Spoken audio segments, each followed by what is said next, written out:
আগের দিন শিবরাত্রি ছিল। এবার আমি কোনো ছবি বা ভিডিও পোস্ট করিনি, এটা ভেবো না আমি শিবরাত্রি করিনি। আর শিবের কাছে তো কখনোই বলিনি যে তোমার মতো আমার জন্য একটা বর হয়। আমি কারোর বর নিয়ে টানাহাসটা করা একদম পছন্দ করি না। শিবকে পার্বতী একমাত্র কন্ট্রোল করতে পারে, ওটা পার্বতীর জন্যই থাকুক। মা পার্বতী আছে মাথার উপরে শিবের জন্য, ওই জন্য শিব চুপচাপ বসে আছে। আমার কাছে আসলে মারধর খেয়ে যেত, আমি সামলাতে পারবো না। না, আর কারোর বর নিয়ে টানাহাসটা করা ওরকম মেয়ে আমি না। আমি শিবরাত্রি করেছি, শিবের মাথায় জল ঢেলেছি। আমি আসলে মা চণ্ডী, আচমকা সত্যি হওয়ার কোনো ইচ্ছা আমার নেই।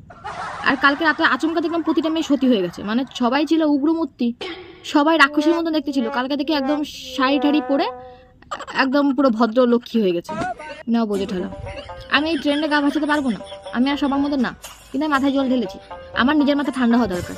মহাদেবকে বললাম তুমি আছো, তুমি দেখো যেন আমার মাথাটা ঠান্ডা থাকে, আমার হাতে যেন কেউ মাথা ফাটা না হয়, আমি যেন কারো ক্ষয়ক্ষতি না করে দিই। আমার অন্য কোনো ছেলে বা মেয়েকে নিয়ে কোনো সমস্যা নেই, অন্য কোনো ছেলে বা মেয়েকে কোনো চাপও নেই।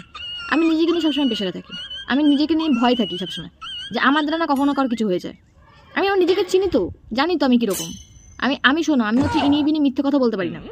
আজকে একজনের কাছে ভালো সাজবো, কালকে কি আরেকজনের তার পিঠ পিছে আমি তাকে নিয়ে বদনাম করবো, ওরকম মেয়ে আমি না। তোমাকে যদি আমার মারতে হয় আমি সামনে বলে তোমাকে মারবো, যদি তোমাকে চিট করার হয় আমি সমানে তোমার সঙ্গে চিট করবো, আর তুমি কিছু ছিটতেও পারবো না আমার। আমি এরকম, আমি উগ্রমূর্তি, আমি ভালো আছি। তাই মহাদেবকে বললাম আমার মাথাটা ঠান্ডা করো, আমার নিজেকে সন্তুষ্ট করা, নিজেকে কন্ট্রোল করা এটা খুব দরকার।